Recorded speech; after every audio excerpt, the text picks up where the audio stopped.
E aí, pessoal, terceiro dia do nosso jejum, como vocês estão, né?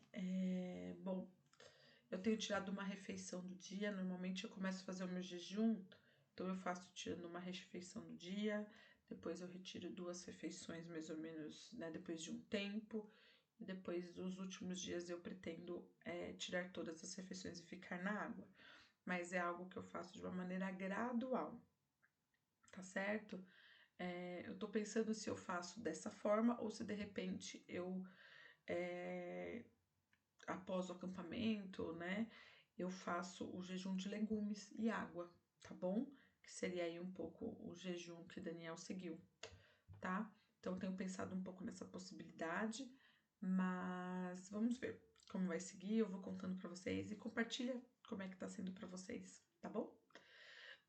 Hoje a Jéssica trouxe algo muito importante lá no grupo, falando um pouco sobre a identidade, né? O quanto que essa troca de nome era o quanto que eles queriam mudar a identidade, né?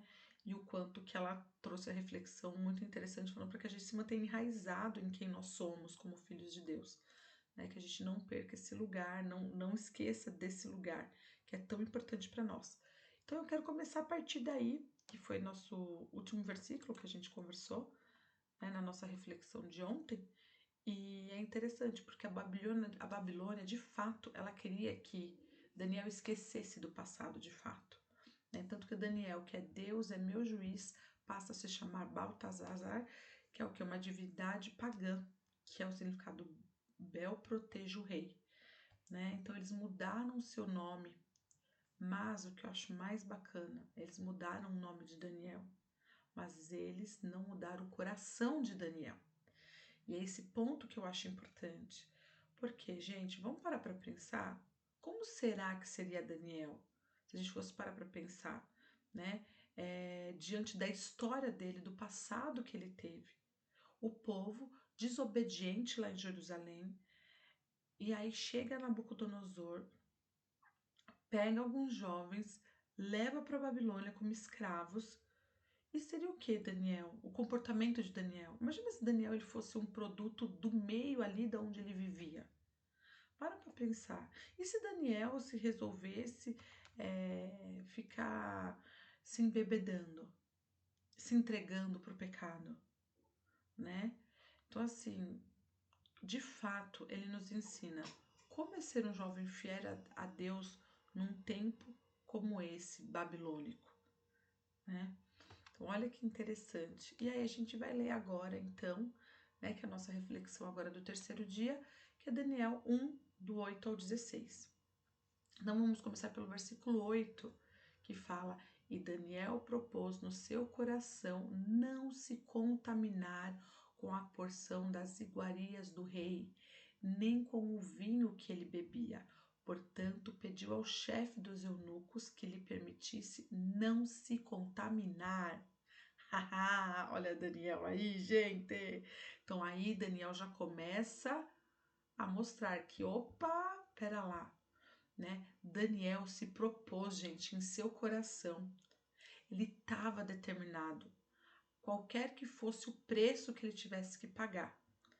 Então, assim, ele estava disposto a dar a vida em vez de desobedecer ao Senhor, caso isso fosse exigido dele. Vocês têm noção disso? Né? Então, assim, ele foi fiel. Apesar desse passado de dor, né, de ter sido arrancado da sua própria pátria, de ter sido arrancado do seu lar. Gente, para pensar, ele perdeu família, ele perdeu amigos, os vizinhos, ele perdeu a liberdade pessoal, a liberdade religiosa que ele tinha, ele também perdeu, né? Ele saiu de casa não como um estudante que vou fazer uma viagem internacional, ou agora comprei meu apartamento, tô saindo, tô indo morar em outro apartamento, em outro país, né? Não, ele saiu como escravo, gente. Isso é muito forte. Então, e foi para um lugar, né? Além dele ir como escravo, ele foi para um meio de uma cultura que não tinha Deus, não tinha absoluto moral nenhum, mas ele não se corrompeu, né? Então, assim, aquele lugar babilônico, a Babilônia, aquele local, o pecado rolava solto, gente, né?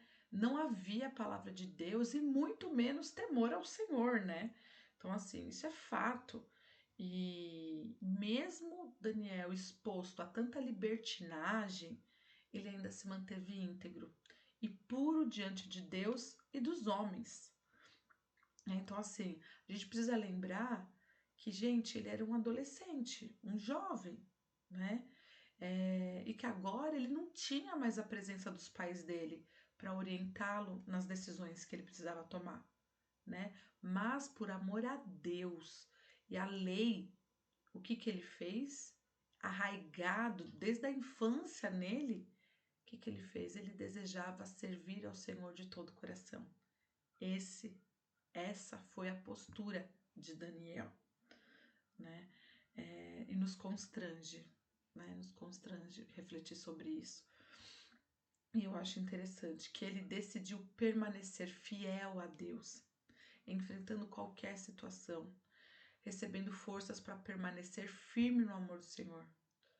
Porém, aqueles que tomam a decisão de não se manter fiel a Deus, gente, é algo que a gente precisa refletir. E a palavra terá dificuldade para resistir ao pecado ou evitar, né, se conformar com os caminhos do mundo. Então, assim, de fato, né, o ambiente ali babilônico era totalmente pagão. A gente sabe que os ensinamentos que eram transmitidos a Daniel e seus amigos provavelmente, né, gente, contradizia os ensinamentos do Senhor. E ali aqueles alimentos e os vinhos que eram antes dedicados o quê? A ídolos. Então Daniel não queria se contaminar. Então assim, beber o tal vinho significava o quê? Entorpecer sua mente, né? Olha que interessante. E aí o 9, olha o versículo 9 o que fala. Ora, Deus fez com que Daniel achasse graça e misericórdia diante do chefe dos eunucos. Gente, o homem pode dominar, pode mudar o nome dele, mas não muda o coração. E Deus predomina, né? O 10. E disse o chefe dos eunucos a Daniel: Tenho medo do meu senhor, o rei que determinou a vossa comida e a vossa bebida. Pois por que veria ele os vossos rostos mais tristes do que os dos outros jovens da vossa idade? Assim porias em perigo a minha cabeça para com o rei. Então o chefe dos eunucos estava preocupado, pessoal, né? Então, assim, o Daniel e os amigos deles eram alvo de atenção especial do rei. E poderia, né, o rei poderia ficar irado com o chefe dos eunucos se atendesse ao pedido de Daniel, né? Então, assim, o que Daniel estava exigindo, o que que nos mostra aqui? O que Daniel estava exigindo dele era algo muito sério, né? E não compartilhar a comida e o vinho seria como se fosse um insulto ao rei Nabucodonosor, entendeu? No entanto, que o Senhor concederia sabedoria a Daniel para lidar com esse problema, não é? Porque é muito interessante o que vem nos versículos a seguir, que está escrito o quê? Aqui no 11. Então disse Daniel ao despenseiro a quem o chefe dos eunucos havia constituído sobre Daniel, Ananias, Misael e Azarias. Despenseiro é o que, gente? É o mordomo, é o encarregado pela comida, pelo vinho do rei e tal. E aí no 12 está escrito: Experimenta, peço-te aos teus servos 10 dias, e que se nos deem legumes a comer e água a beber. Daniel não discutiu, pelo contrário, por graça e dignidade, fez uma proposta experimental. Eles não eram vegetarianos, gente, mas sim uma comida fornecida pelos babilônicos, né? Que era contra as leis, né? Ali da forma que eles preparavam, a forma que os judeus preparavam, né? A comida. Então era o que? Era uma forma imunda, não era preparada corretamente como os judeus. Tem toda uma separação, né? Enfim, uma forma de fazer o alimento. Então é sobre isso, entende? E aí no 13. Então, se examine diante de ti a nossa aparência e a aparência dos jovens que comem a porção das iguarias do rei, e conforme vires, procederás para com os teus servos. E ele consentiu com isso.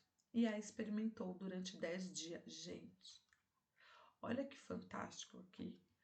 Ele estava se colocando em perigo, né?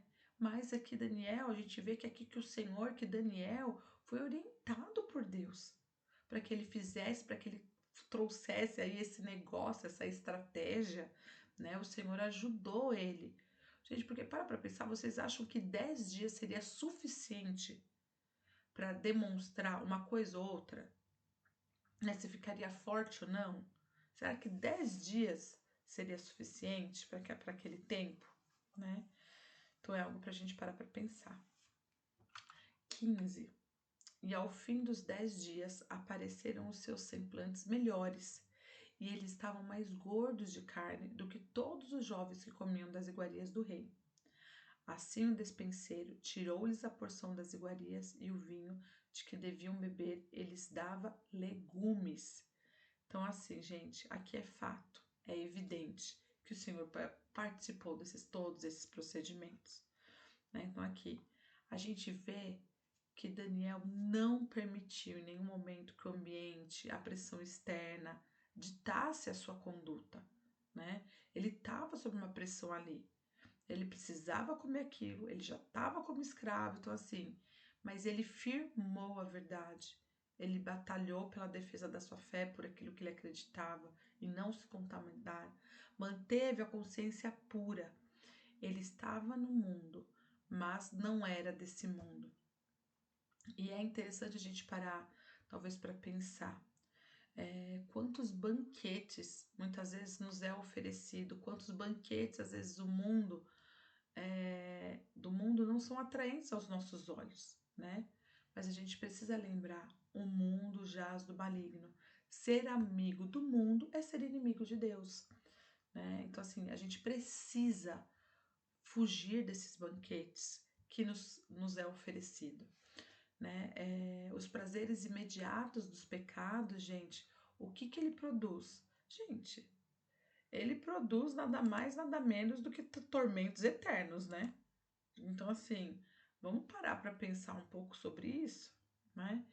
E parar para pensar quais são as pressões, o que nos tem, né? E hoje, como motivo de oração, é orar por nós, pela nossa equipe, pelo Inspire Mais, a equipe que nós temos hoje, né? Que tem trabalhado pelos facilitadores, pela equipe, né? Pela liderança em si, né? Que a gente possa ser inspirado por Deus, né? A termos a postura de Daniel, que a gente possa ser também inspirado por Daniel, né? Até essa postura, né? De abrirmos mão, certo? Do que o mundo nos oferece, do que as iguarias, do que os vinhos, do que, né? Muitas vezes abrir mão, gente, da preguiça, abrir mão da vaidade, abrir mão da promiscuidade, abrir mão da luxúria, do orgulho, da arrogância, né? E tantos outros banquetes que são atrativos e que às vezes a gente quer se utilizar deles, né? Mas vamos buscar ser uma liderança que tem uma concordância entre o discurso e a prática, né? Entre aquilo que a gente fala, aquilo que a gente traz e a nossa prática. Então, que de fato, que o Espírito Santo de Deus nos ensine a caminhar para esse lugar, que a gente possa buscar esse lugar, né? Em nome de Jesus, tá certo? É um lugar que não é fácil, mas que nós precisamos estar nele, buscar por esse lugar e lembrar que esse é um caminho de arrependimento, é um caminho de aquebrantamento, como filho de Deus. Tá bom, pessoal? Então é isso. Fico por aqui hoje, pessoal. Um grande abraço.